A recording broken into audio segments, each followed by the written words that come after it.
Un cordial saludo a todos los oyentes de Radio María. Un día más, con la gracia del Señor, proseguimos el comentario del Catecismo de nuestra Madre, la Iglesia. Pasamos, dentro de la explicación del credo, de la primera parte del credo en la que estamos, creo en Jesucristo, su único Hijo, nuestro Señor. Habíamos explicado el nombre de Jesús. Ahora pasamos a otro nombre con el que designamos a nuestro Salvador, que es el de Cristo. Es a partir del punto 436. Bien, dice así: Cristo viene de la traducción griega del término hebreo Mesías, que quiere decir ungido. No pasa a ser nombre propio de Jesús, sino porque Él cumple perfectamente la misión divina que esa palabra significa. En efecto, en Israel eran ungidos en el nombre de Dios los que eran consagrados para una misión que habían recibido de Él, de Dios. Bueno, ahora vamos a ir, dejo aquí la lectura del punto, porque luego iremos un poco pues detallando cómo en el Antiguo Testamento se designaba como ungido, como Mesías a unos y a otros. Es decir, la palabra que le aplicamos a Jesucristo es conocida ya en el Antiguo Testamento, con lo cual Jesús viene a cumplir en el Antiguo Testamento. Uno de los puntos esenciales por los que descubrimos en Jesucristo al Mesías esperado, al Mesías anunciado, es porque Él cumple la expectativa del Antiguo Testamento. Nosotros a eso no le damos tanta importancia, pero obviamente pues en el mundo judío era algo esencial. Por ejemplo, el Evangelio de San Mateo, que es el que está más escrito en el contexto de los judíos a los que se les dirige el mensaje de la salvación, le interesa mucho, lógicamente, pues demostrar que este es Jesús el que cumple lo que estaba anunciado en el Antiguo Testamento. Bien, entonces, en el Antiguo Testamento, que está la primera parte del Antiguo Testamento está escrita en hebreo, la palabra Mesías fue traducida después al griego. Ya la parte final del Antiguo Testamento ya está en griego, y el Nuevo Testamento también está en griego. O sea, de la palabra Mesías en hebreo se traduce al griego, se traduce como Cristo. O sea, Cristo es lo mismo que Mesías, pero Mesías es en hebreo y Cristo es en griego. Y la traducción, digamos, del griego al castellano, ¿cuál es? ¿Qué significa, por lo tanto, Mesías en hebreo? ¿Qué significa Cristo en griego? Bueno, pues ungido. Esa sería la traducción. Significa ungido. Y, bueno, ¿cómo interpretamos ese término? Bueno, ahora vamos a verlo, pero en principio, pues con ese, como nosotros en castellano decimos, ha sido ungido con aceite, o sea, es decir, se ha sido frotado con aceite. Básicamente es lo que significa esa palabra, ungir con aceite, ungir con otra cosa, ungir. Bien. Pasa a ser el nombre propio de Jesús con el tiempo. Pasa a ser el nombre propio porque Él es el Mesías, es el esperado, es el Cristo. Pasa a ser nombre propio porque Él es el que cumple perfectamente lo que esa palabra significa. Lo que esa palabra significa. Vamos a ver que la tesis que hoy queremos explicar es la siguiente, es decir, los que eran ungidos en el Antiguo Testamento lo eran con aceite. Y Jesús es ungido con el Espíritu Santo. El ungüento con el que Jesús unge a Jesús, con el que el Padre unge a Jesús, es el Espíritu Santo. El Padre es el que hace la unción, el Hijo es el que la recibe. ¿Y cuál es el aceite con el que le unge? El Espíritu Santo. Bien, esto es lo que queremos nosotros mostrar. Fijaros cómo todos los ungidos del Antiguo Testamento no eran sino una preparación para conocer al definitivamente ungido, o sea, al Cristo, o sea, al Mesías. Todo aquello era una preparación. Igual que el sacerdocio del Antiguo Testamento era una preparación para el nuevo sacerdocio que es el de Jesucristo, etcétera, etcétera. O sea, que pasa a ser como un nombre propio. Jesús es el ungido, el tocado por Dios, podríamos decir. El tocado por Dios, el que aquel en el que habita el Espíritu Santo, el que habita en él. Esta es la forma en la que es presentado y lo que significa la palabra Cristo. Luego habéis visto cómo solemos mezclar las dos palabras. Solemos decir Jesucristo.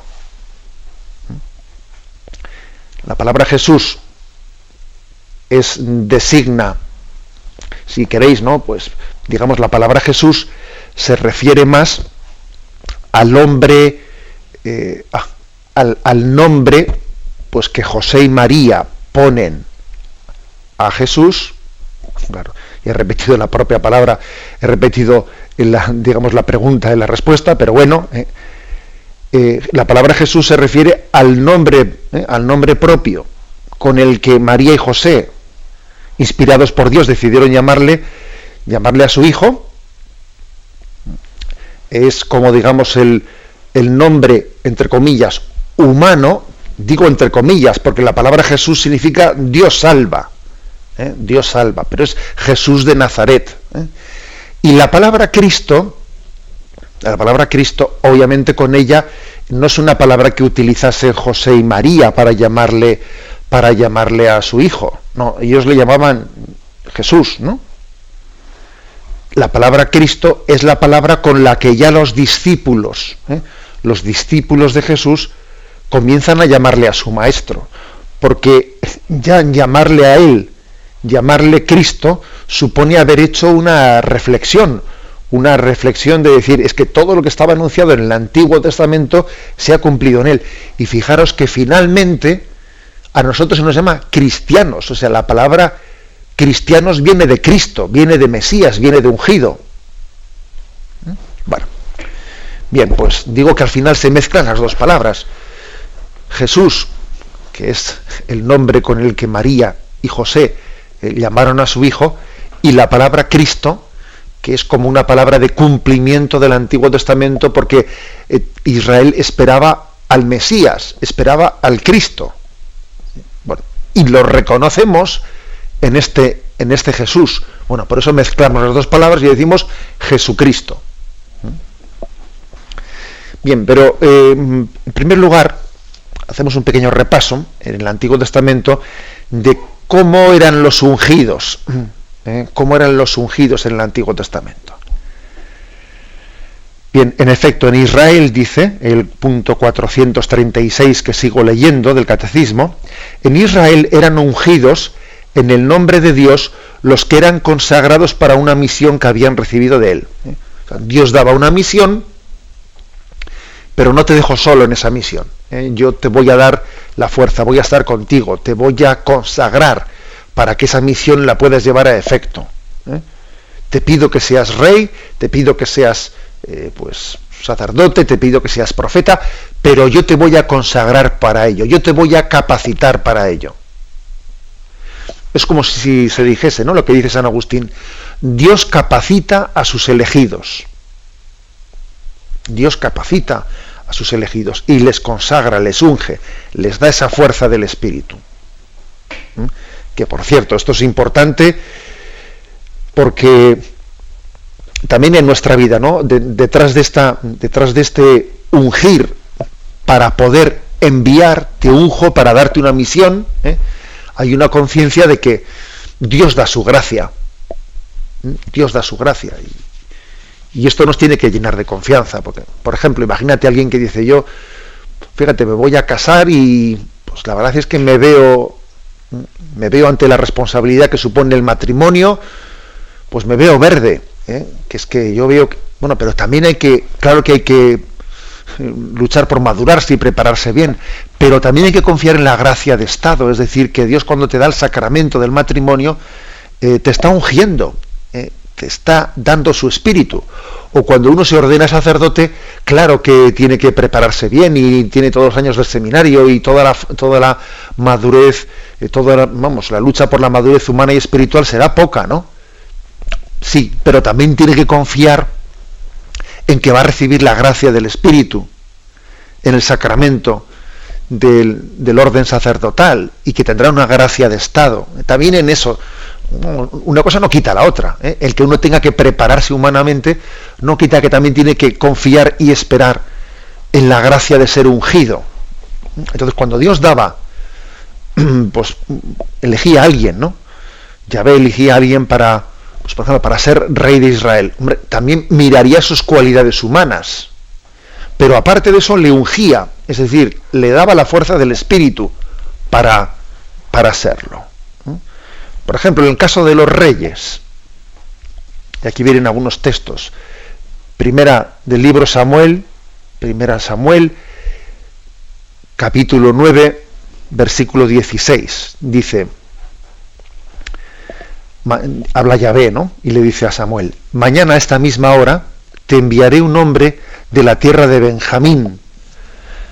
Le ungirás como jefe de mi pueblo Israel, y él librará a mi pueblo de la mano de los filisteos, porque he visto la aflicción de mi pueblo y su clamor ha llegado hasta mí. Y cuando Samuel vio a Saúl, Yahvé le dijo: este es el hombre del que te he hablado, él regirá a mi pueblo. Es impresionante porque Yahvé, Dios, le dice al profeta Samuel, le dice: mira, yo he visto cómo el pueblo está sufriendo y están clamando para que yo les ayude, les voy a enviar un rey. Tú ya te voy a mostrar quién es. Cuando te lo muestre, tú úngele, invoca la fuerza del Espíritu sobre él para que reine rectamente, ¿no? Aparece entonces en ese momento, aparece Saúl, y entonces Samuel entiende que Saúl es el elegido para ser rey. Y luego dice: tomó Samuel el cuerno de aceite y lo derramó sobre la cabeza de Saúl, y después le besó diciendo: ¿no es Yahvé quien te ha ungido como jefe de su pueblo Israel? Tú regirás al pueblo de Yahvé y le librarás de la mano de los enemigos que le rodean, y este será para ti la señal de que Yahvé te ha ungido como caudillo de su heredad. La señal es la unción. Solían tener los profetas en el cuerno pues era pues como una especie de cantimplora. Dentro del cuerno, en la oquedad interior, pues se guardaba el bálsamo, el aceite. Estaría tapado, lógicamente, ¿no? Pues para que no se escapase, y saca ese cuerno y derrama el preciado aceite y hace esa consagración de Saúl como rey. Bueno, vemos que estamos preparando, ¿no? Estamos preparando el Nuevo Testamento y estamos preparando lo que Dios haría con Jesucristo, lo que Dios hará con él.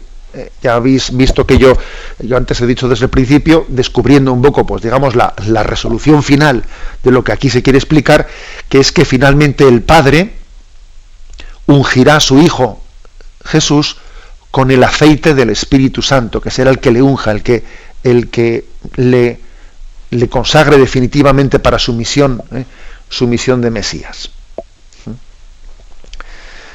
Claro, con una diferencia, y es que Dios mismo, en el caso de Jesucristo, envía al que va a ser consagrado. En el caso de los reyes era: a ver, yo voy a elegir entre los hombres, ¿no?, el hijo, pues el que va a ser el rey, el que va a ser el sacerdote, el que va a ser. En el caso de Jesús, es Dios mismo envía a su hijo y le unge.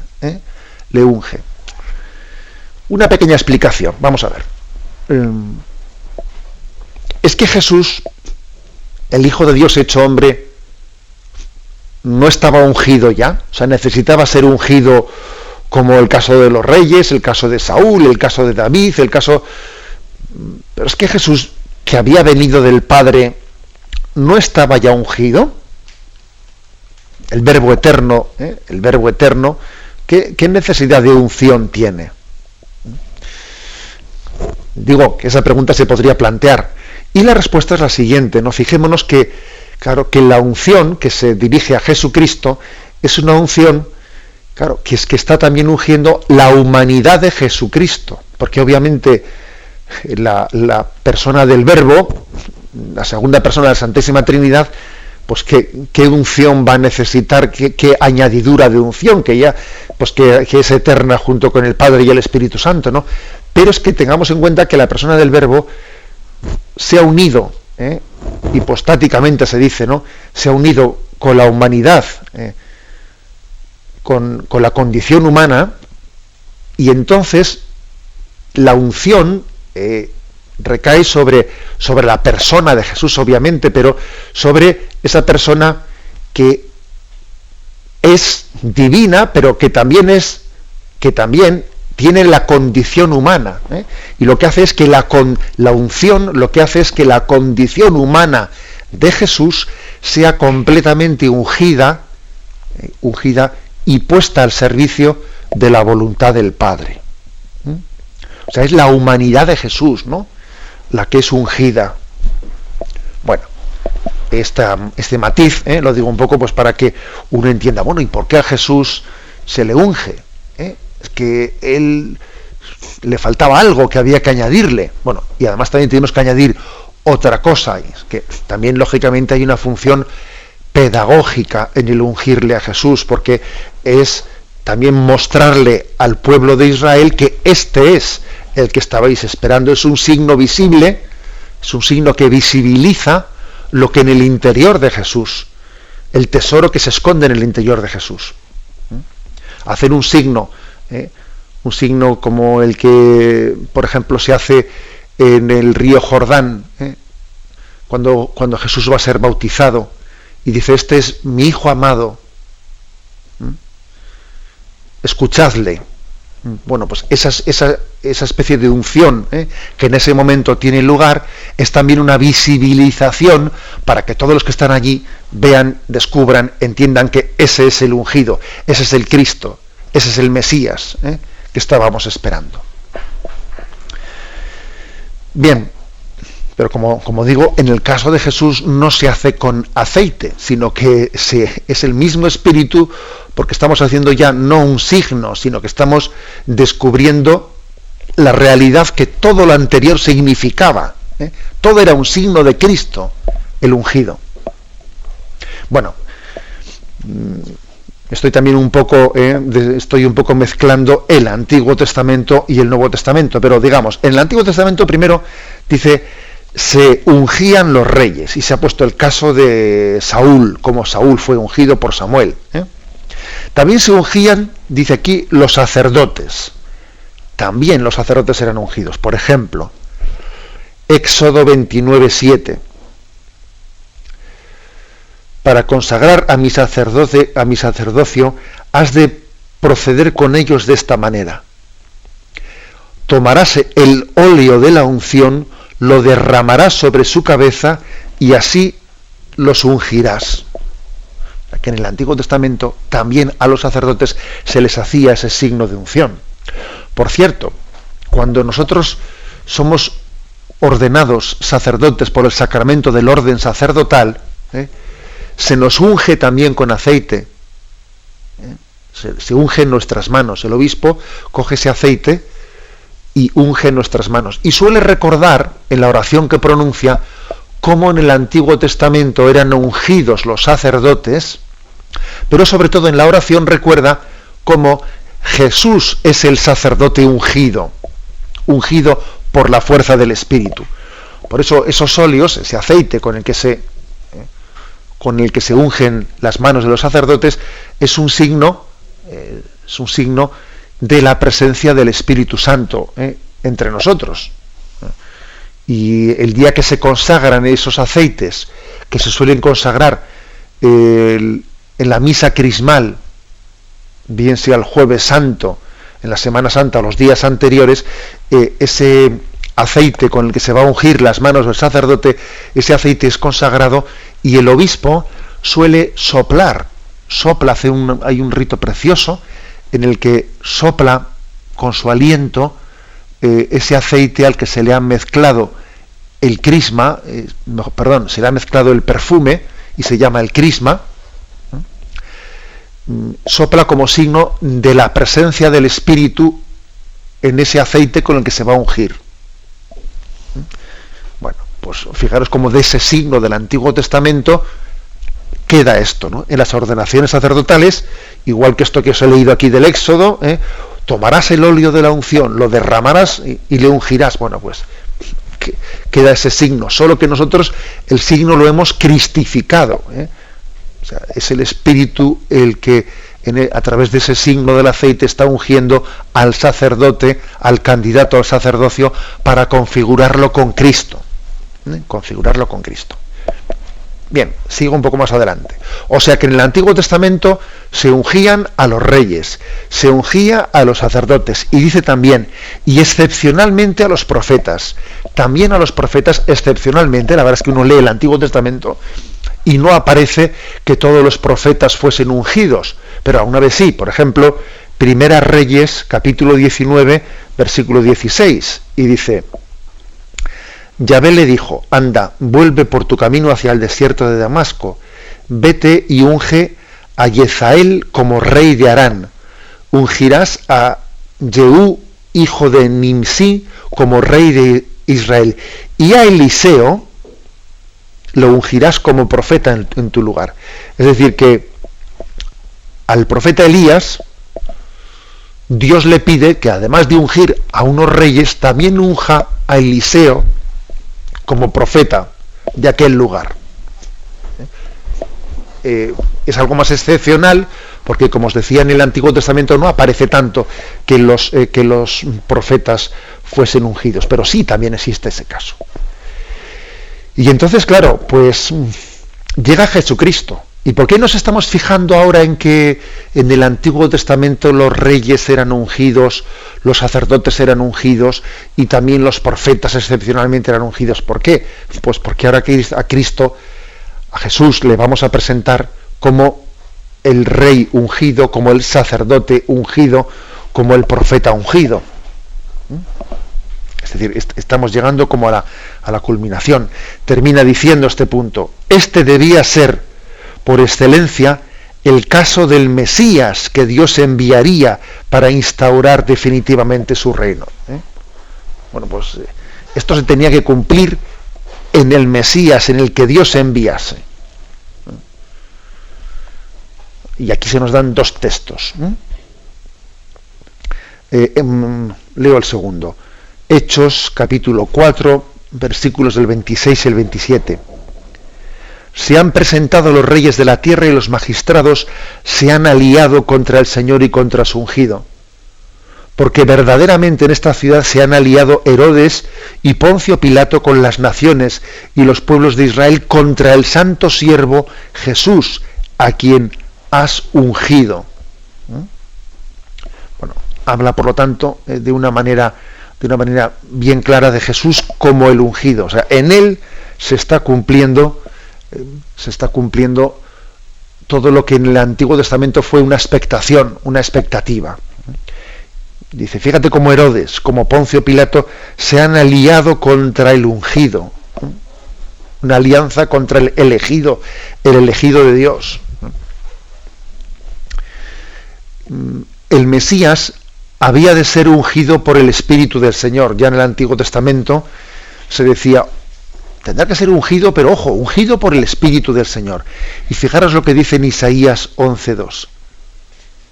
Brotará del renovo, brotará un vástago del tronco de Jesé y un retoño de sus raíces. Reposará sobre él el Espíritu de Yahvé, espíritu de sabiduría e inteligencia, espíritu de consejo y fortaleza, espíritu de ciencia y de temor del Señor. O sea, es decir, que el Espíritu de Dios con el que se unge a Jesús, tiene los dones del Espíritu. Espíritu de consejo, de sabiduría, de fortaleza, de ciencia, de temor. Va a ser ungido con el Espíritu que que le capacita, que le da unos dones que van a poder para dejarse guiar por Dios, para que el Espíritu le mueva, para ser llevado por el Espíritu. Es ungido. También a la vez es ungido, dice, como rey y sacerdote. El Mesías que va a llegar será ungido como rey. El Mesías que va a llegar será ungido como sacerdote. Por ejemplo, aquí dice Zacarías capítulo 6, versículo 3. Él edificará el templo de Yahvé. Él llevará las insignias reales. Se sentará y dominará con su trono. Habrá un sacerdote a su derecha y consejo de paz habrá sobre ellos dos. Es decir, que tendrá un rey ungido y un sacerdote ungido. Habrá como un tándem de rey y sacerdote, dice en el Antiguo Testamento. En Jesús, rey, sacerdote, profeta, todo ello se identifica. Se identifica. Jesús es sacerdote, profeta y rey. Por cierto, todos nosotros cuando fuimos bautizados se nos dijo, eres sacerdote, profeta y rey. Porque también hemos sido ungidos en el bautismo con el aceite. Se nos ha ungido en la frente. O sea, el signo de la unción, nosotros lo hemos recibido en el bautismo, somos ungidos. Bueno, pues para que veamos ya que llegamos a la cumbre de todo lo que queríamos explicar, Isaías 61:1 dice, el Espíritu del Señor está sobre mí, porque Él me ha ungido para anunciar la buena nueva a los pobres, para vendar los corazones desgarrados, para pregonar la libertad a los cautivos. Y finalmente llegamos al episodio en el que Jesús entra en la sinagoga de Nazaret y dice, Lucas 4:16, vino a Nazaret, donde se había criado, y según su costumbre entró en la sinagoga el día del sábado, y se levantó para hacer la lectura. Le entregaron el volumen del profeta Isaías, y desenrollando el volumen, halló el pasaje donde estaba escrito, el Espíritu del Señor sobre mí, porque me ha ungido para anunciar a los pobres la buena nueva, me ha enviado a proclamar la liberación a los cautivos, para dar libertad a los oprimidos, proclamar el año de gracia del Señor. Enrollando el volumen, lo devolvió al ministro y se sentó. En la sinagoga todos los ojos estaban fijos en él. Había allí un gran silencio para ver qué decía aquel hombre del que tanto se hablaba. Y dice, comenzó pues a decirles, esta escritura que acabáis de oír se ha cumplido hoy. Es impresionante esa frase, porque Jesús está diciendo, tenéis delante de vuestros ojos, soy yo, el que cumple esa profecía que acabamos de leer de Isaías, esa profecía del Espíritu de Yahvé vendrá sobre mí, porque Él me ha ungido. Aquí se ha cumplido. Jesús es el ungido por el Espíritu. Bien, perdonad este chaparrón de citas del Antiguo Testamento, etcétera, que hemos hecho, que yo comprendo que es un chaparrón, pero creo que también es importante que nos enriquezcamos de todo el recorrido bíblico para entender qué significa que Jesús es el Cristo, el ungido, el Mesías. Tenemos un momento de reflexión y continuamos enseguida.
Continuamos en esta edición del Catecismo explicando pues esos nombres con los que designamos a nuestro Señor, a Jesús, el Hijo de María, el enviado del Padre. Habíamos hablado ya del nombre de Jesús y estamos dentro de la explicación del nombre de Cristo. Después también vendrá la explicación de Hijo único de Dios, Señor, pero estamos ahora en el nombre de Cristo, que decíamos que es la traducción al griego de la palabra hebrea Mesías. Mesías en hebreo, Cristo.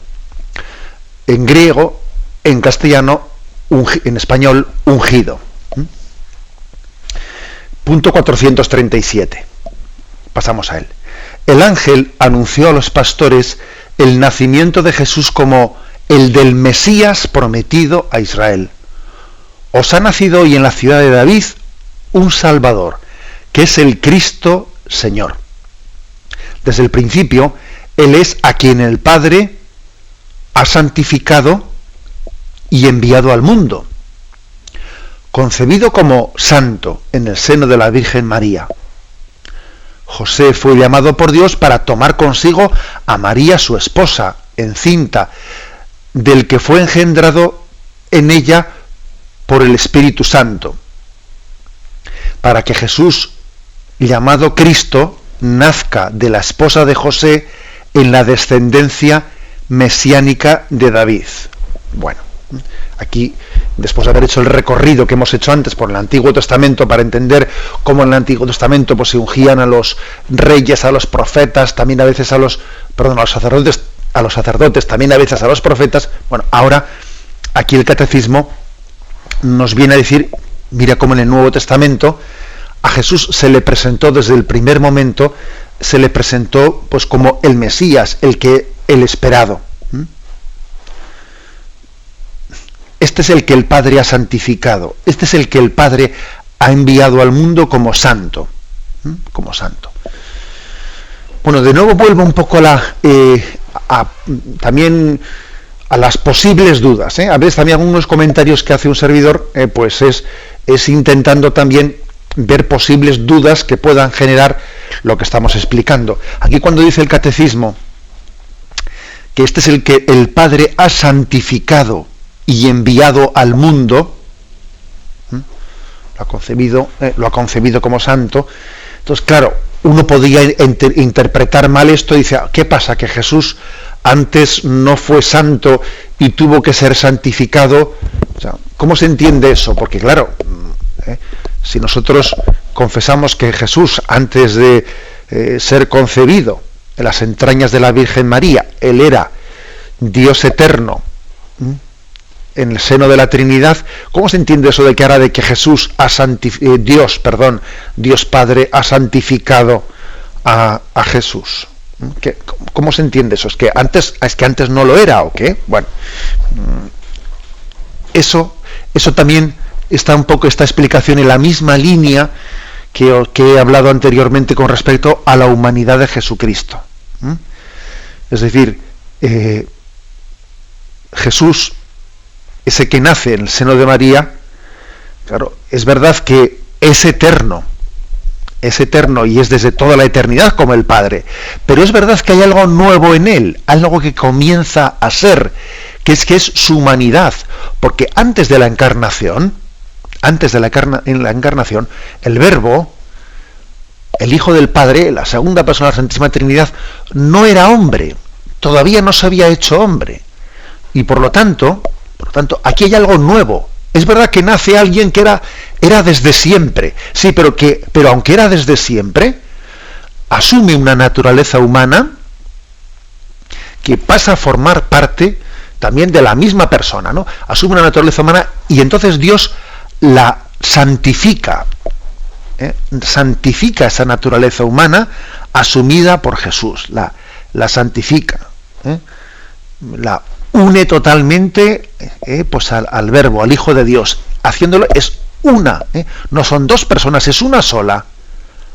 Y entonces ahí hay una santificación de la humanidad. Fíjate si la humanidad tendrá que ser santificada para pasar a ser Dios, para que la carne humana nacida de la Virgen María sea también Dios, formando parte, ¿no?, de de esa misma persona que tiene condición divina. Tiene condición divina y tiene condición humana. Y por eso se dice, fue santificado. A eso se refiere. No porque fuese pecador, sino porque es elevado a la misma condición divina. Elevado a la misma condición divina. Y en ese sentido se dice es ungido.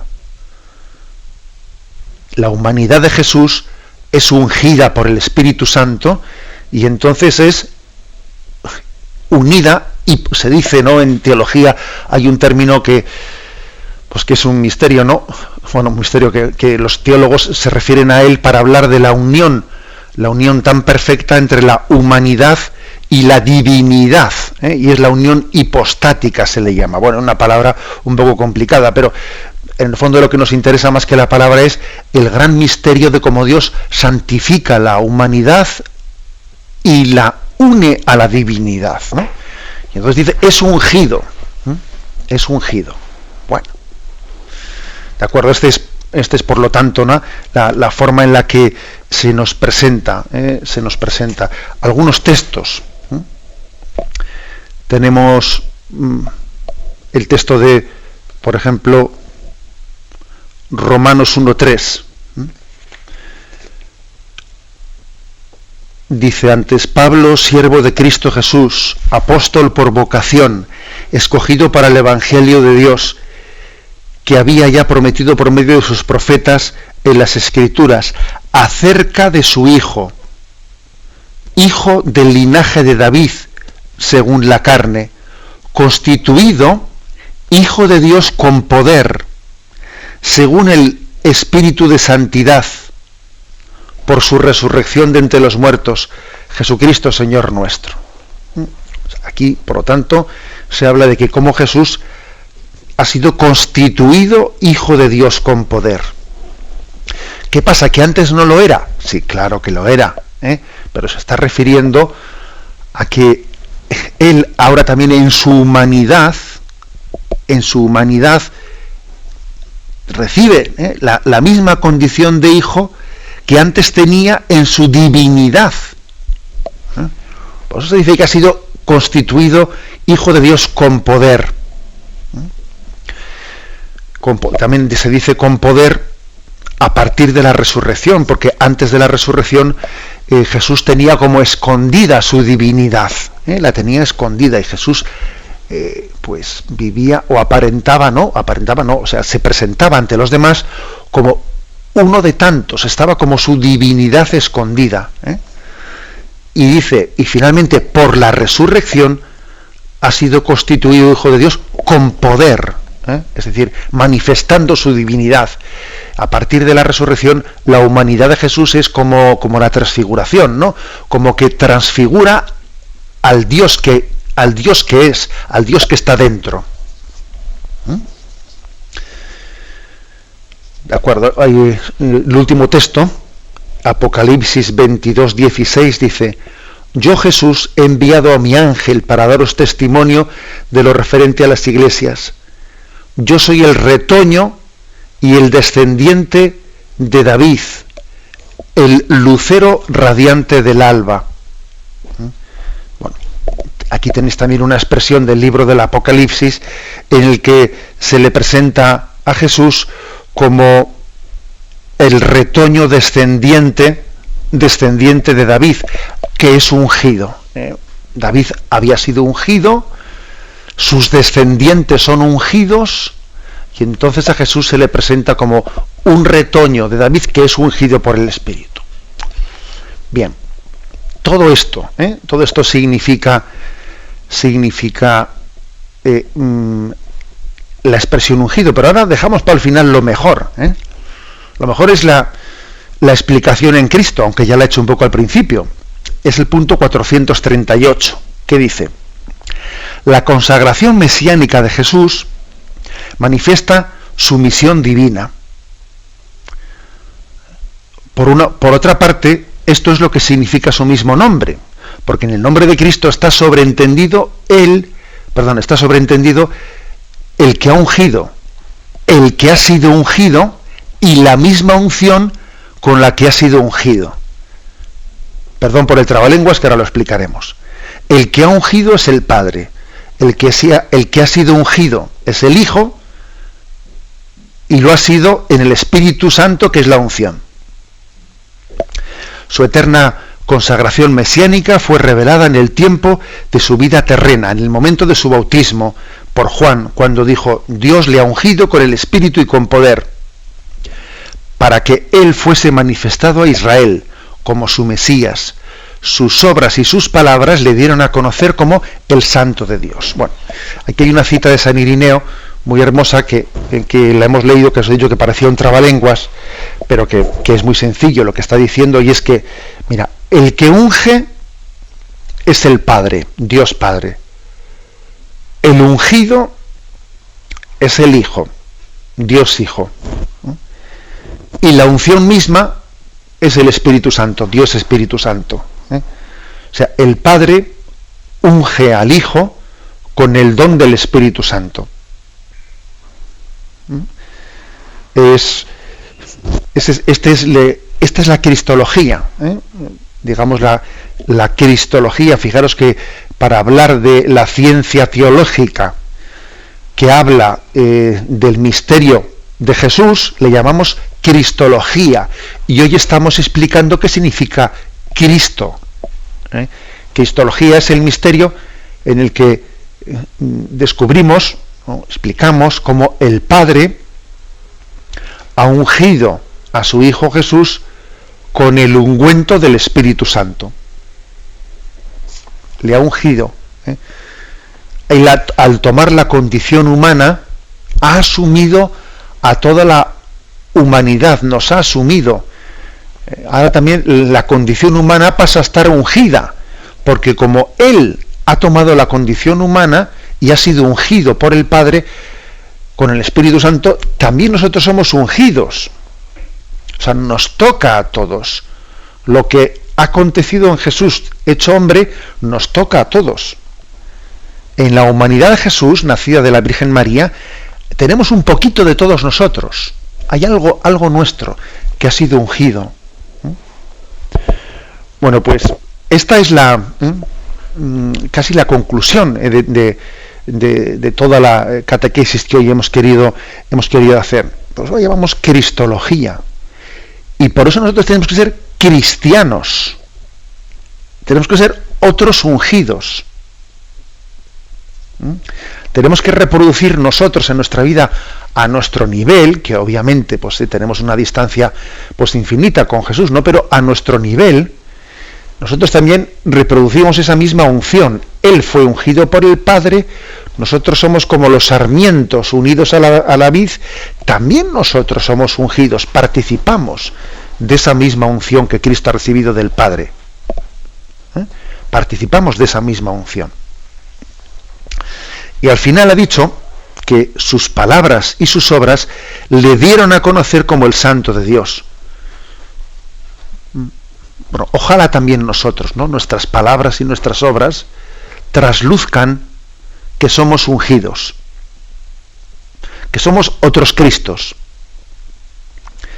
que quien nos mire, quien nos escuche, que quien vea nuestra vida, que vea como como si fuese una pequeña transfiguración, que se transfigure, que a Cristo se le vea en nuestro obrar, que a Cristo se le vea en nuestras palabras, que se le escuche en ellas. O sea, somos ungidos junto con el ungido. Y así estamos presentando a Jesús como el Cristo. Lo dejamos aquí y damos paso a la llamada de los oyentes. Podéis llamar para formular vuestras preguntas al teléfono 917-107-700. 917... Señor José Ignacio Munilla. Sí, buenos días. ¿Con quién hablamos? Buenos días, señor Monseñor. Sí, adelante, le escuchamos. Soy Luis de Zaragoza. Adelante. Quería hacer una pregunta sobre la prolongación de lo que explicó la semana anterior, de adivinación y magia, el número 2115. Sí, adelante. Así debe contestarme. ¿Qué es lo que usted quería preguntar? Quería preguntarle, se lo voy a leer entero porque tengo poca memoria, y así se lo leo todo. De acuerdo. Sí, adivinación y magia. 2115. Dios puede revelar el porvenir a los profetas y a otros santos. Sin embargo, la actitud cristiana justa consiste en entregarse con confianza en las manos de la providencia en lo que se refiere al futuro y en abandonar toda curiosidad malsana al respecto. Sin embargo, la imprevisión puede constituir una falta de responsabilidad. Te quería preguntar a qué se refiere la imprevisión y si se refiere también a la economía. De acuerdo. Vamos a ver, la afirmación de ese punto del catecismo es bien clara. Es decir, nosotros no tenemos que dejarnos llevar por la ansiedad de qué será, cómo no será, y pretender nosotros jugar a ser dioses conociendo el futuro. No conocemos el futuro, y por lo tanto tenemos que ponernos en manos de Dios, confiar en su providencia. Hoy en día todo este recurso que haya adivinaciones, a carta, a tarots, toda esa historia, qué cantidad de, sobre todo por la noche, ¿no?, en las televisiones, de cantidad de, iba a decir yo, de, perdón por la expresión, pero de engañabobos que nos ponen, que están de alguna manera echando mano de nuestras ansiedades y de nuestras faltas de confianza en Dios, pues para estar allí, llame a este teléfono, llame a tal, que yo le digo el futuro, qué va a ser de usted. Bueno, obviamente todo eso, además de ser una pantomima, pero es que aparte manifiesta una falta de confianza en la providencia de Dios. Bien, ahora dice usted, dice el catecismo, bien, sin embargo la imprevisión no es buena. ¿Qué quiere decir esto? Pues que no entendamos la confianza en la providencia como que yo no preveo nada. No, yo confío en la providencia. Ahora, a Dios rogando y con el mazo dando. También yo tendré que prever las cosas. Tendré que prever las cosas. Me decía el otro día una persona, pongo un caso concreto. Yo voy a ayudarle a Radio María. Voy a hacerle a Radio María. Entonces, ¿qué será mejor? ¿Que yo le dé un donativo o que yo rece por Radio María para que pues la providencia le ayude? O sea, pues las dos cosas, porque también usted pide a Dios que le provea el pan nuestro de cada día, pero después también usted hace algo para conseguirlo, ¿no? O sea, es decir, que la confianza en la providencia no quiere decir, no es lo mismo que imprevisión, no. Uno tiene que prever, tiene que decir, voy a ahorrar para las Navidades, o voy a ahorrar para esto, voy a prever esto, me viene este gasto, me viene esta necesidad. Bien, o sea que no confundamos confianza en la providencia con imprevisión, para entendernos. Damos paso a un siguiente oyente. Buenos días. Buenos días. Adelante. Mire, yo, para mí, siempre cuando miro a Cristo, siempre veo en Él a la Trinidad, a la Santísima Trinidad.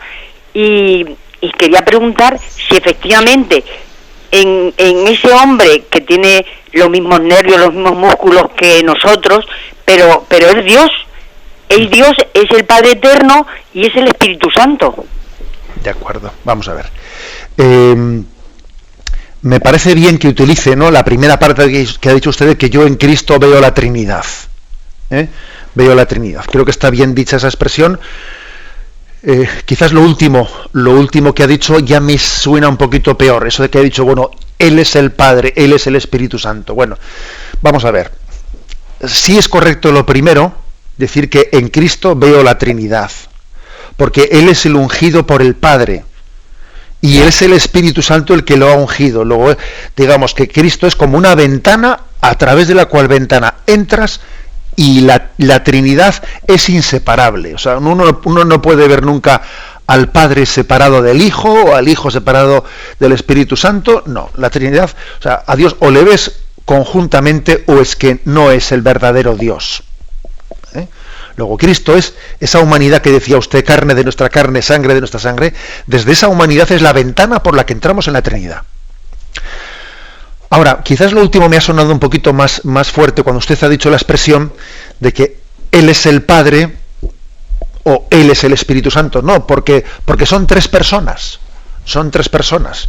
Usted podría decir, en Él está el Padre y en Él está el Espíritu Santo. Pero no diga usted, Él es el Padre y Él es el Espíritu Santo. No, porque son tres personas y tres identidades. Pero yo creo que usted lo que ha querido decir más bien es lo primero. Lo primero, o sea que sí, que usted en Cristo vea la Trinidad, porque es la puerta, la ventana por la que el Padre y el Hijo y el Espíritu Santo pues se nos han revelado. Damos paso a una siguiente llamada. Buenos días. Sí, buenos días, don José Ignacio. Adelante. Miguel desde San Sebastián. Adelante, Miguel. Bueno, pues hoy, gracias al catecismo de hoy, creo que he conseguido aclarar mi confusión sobre la aparente contradicción que me supone contradicción de eternidad de Jesucristo al nacer Jesús en un momento determinado de la historia. Y corríjame si me equivoco al denunciarlo. O sea, sería su humanidad la que recibe la condición de hijo, condición que en su divinidad ya poseía eternamente. De acuerdo, correcto, o sea, correcta, esa explicación es correcta, es decir, él ya era, o sea, en cuanto Dios era hijo eterno desde toda la eternidad, pero en cuanto hombre, esa humanidad es la que es ungida por el Espíritu y recibe la misma condición de hijo que tenía la divinidad. Es correcto. Entonces, bueno, pues luego aquí suelen venir algunas veces los teólogos diciendo, bueno, pero ¿y entonces en qué momento es el que tiene lugar esa unción? ¿En el momento de la resurrección? ¿En el momento de la unción del bautismo del río Jordán? ¿En el momento? No, en la misma encarnación. En la misma encarnación, porque es imposible que la humanidad haya tenido un solo instante en el que no haya sido hijo de Dios, en la misma encarnación. Otra cosa es que luego durante la vida de Jesús haya momentos, haya teofanías como la del río Jordán, este es mi hijo amado, en la que se manifieste de una manera más fuerte, pero digamos esa unción de la humanidad de Jesucristo lógicamente tiene lugar en la misma concepción, en la misma encarnación. Damos paso a una última llamada. Buenos días, adelante. Buenos días. Adelante, le escuchamos. Soy Antonio de Murcia. Adelante, Antonio. Vamos a ver, yo quería hacer una pregunta. La pregunta es, cuando yo estoy en inspiración, o sea, estoy escuchando, o intento escuchar a Dios, ¿cómo sé que es el pensamiento de Él y no es uno de los pensamientos míos? Uno de los que tengo yo por ahí normalmente dentro. De acuerdo. Pues bien, esa pregunta es importante, ¿no? Porque uno dice, ¿cómo le escuchamos a Dios? ¿Cómo conocemos que Él nos habla? En el fondo esta pregunta que hace el oyente pues está muy ligada a lo que explicamos sobre la oración en un momento determinado. Vamos a ver, pues yo diría lo siguiente, la oración mental tiene que ser asistida siempre por la lectura de la palabra de Dios, desde la cual entramos en diálogo y en contacto con Dios, es decir, nuestra oración es iluminada por la palabra de Dios. Es decir, sería un mal signo que esas inspiraciones que yo reciba de Dios sean inspiraciones al margen de la palabra de Dios, al margen de su revelación.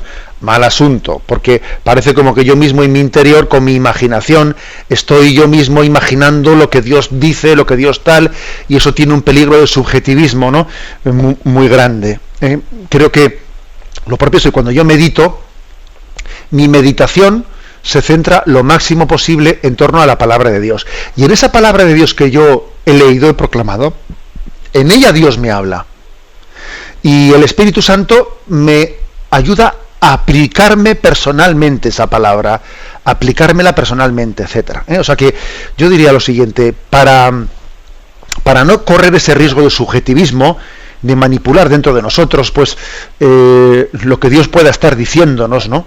O sea, no es lo mismo escucharle que escucharme, no es lo mismo. Bueno, pues unamos nuestra oración a la escucha de la palabra de Dios, a la predicación de la Iglesia, a la oración litúrgica, no únicamente la mía, subjetiva, sino la oración litúrgica, para que integrado todo eso, pues haya más garantías, crezca la garantía de que Dios me habla y no soy yo mismo, ¿no?, el que pretende usurpar al Dios que habla.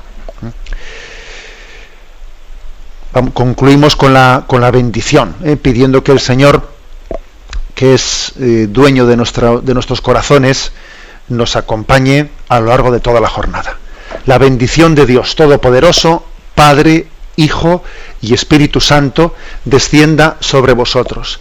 Alabado sea Jesucristo.